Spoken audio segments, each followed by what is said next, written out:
Me revoilà les amis. Donc là je suis monté un peu plus haut sur la colline, pas de petit bouquet d'églantines.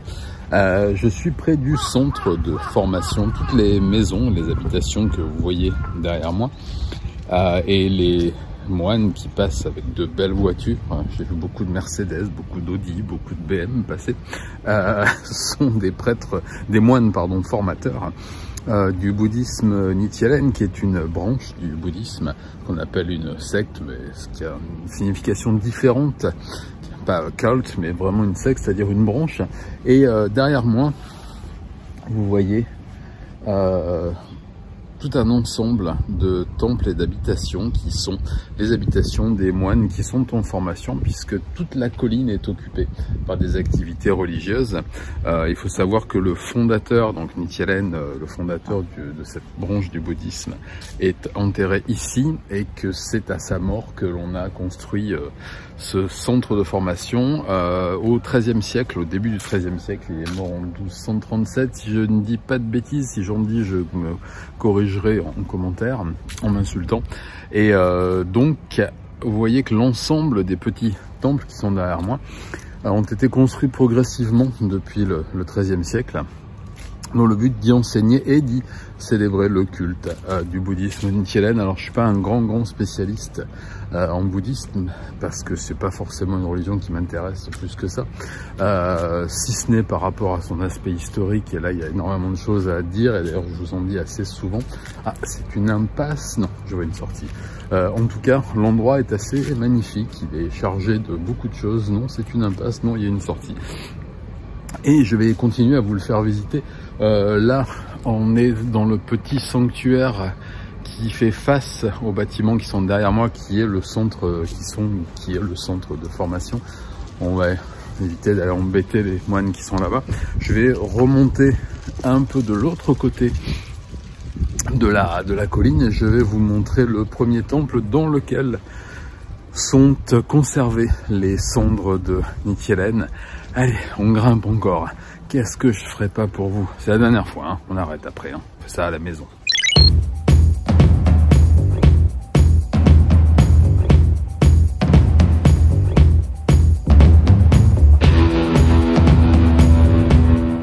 Voilà, j'ai fait le tour de la colline, me voici devant le temple initial, celui de Nichiren, dans lequel sont entreposés, je sais pas si ça se dit, sont conservés, allez, ce sera plus correct, les temples du fondateur, les cendres, pardon, du fondateur, je bafouille. L'endroit est assez magnifique, l'architecture est pas fantastique, l'architecture du temple, en tout cas, l'environnement est assez chouette. Le petit jardin qui est juste devant, je vais aller me promener, voilà, hop. Le petit jardin qui est là est conservé à l'identique, celui avec les rochers, et était le jardin préféré de Ieyasu, le fondateur de la dynastie Tokugawa, dans lequel il aimait venir se promener. Donc je vais suivre ses pas et réfléchir, écrire, dit-on, et penser l'avenir du pays. Voilà, donc je vais essayer de réfléchir, d'écrire et de penser l'avenir du pays dans ce petit jardin qui est, c'est vrai qu'il est assez reposant. Ah ben derrière moi il y a voilà, il y a la magnifique Mercedes du moine qui gère cet endroit. Ça rapporte moine, hein. C'est une bonne situation. Allez, on continue, je vais vous amener un peu plus loin dans cet endroit et je vais vous amener vers la fameuse pagode, voilà, à 4 étages, qui elle aussi est assez chouette.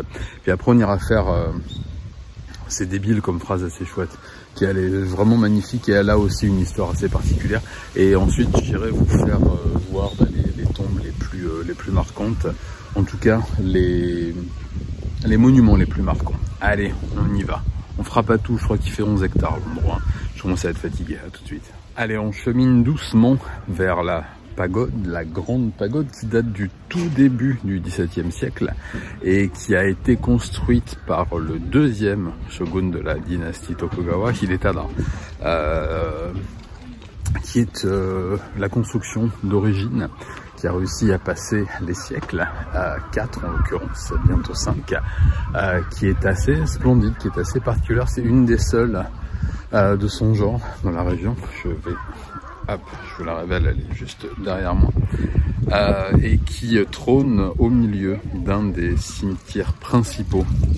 Je vais tourner autour comme ça vous la verrez. Un des cimetières principaux de la grande nécropole. Je vous amènerai tout à l'heure voir peut-être des bâtiments plus modernes, voire plus contemporains, qui servent maintenant. Cela ne servent plus. La pagode est plus utilisée d'après ce que j'ai pu voir. Les anciens temples non plus. Il y a des constructions autour qui sont beaucoup moins belles, mais bon, qui sont plus pratiques. Voilà, je me mets juste en dessous. Et donc cette pagode a été, comme je vous l'ai dit, construite au tout début du XVIIe siècle, n'a jamais été refaite, d'après ce qui est inscrit sur la petite plaquette qui est de l'autre côté. Bon, c'est sans importance. Par contre, j'ai trouvé une information contradictoire au musée de la ville de Ota, qui dit qu'effectivement elle aurait été refaite au début du XVIIIe siècle, donc un siècle plus tard, et que la version que l'on a ici n'est qu'une banale copie. Non, je ne pense pas. Je pense pas qu'on me mentirait. En tout cas, l'endroit est absolument splendide. Je vais encore faire le tour et ensuite je vous amène vers les grands monuments, les grands mausolées de la famille et du shogunat. On va aller vers la grosse cloche ensuite, qui a été elle aussi offerte par le second, pardon, j'ai dit une bêtise, par le deuxième shogun. On va d'abord aller voir la grosse cloche comme ça. Vous verrez la pagode qui s'éloigne et qui s'allonge derrière moi. J'ai de la chance aujourd'hui, il fait beau, et je vous montrerai quelques autres exemples de construction religieuse qui est ici. De toute façon, il n'y a que ça. Allez, je vous laisse, je vous fais quelques images et je vous reprends pour vous parler des monuments qu'il y a de l'autre côté. On avance un peu plus dans le temps.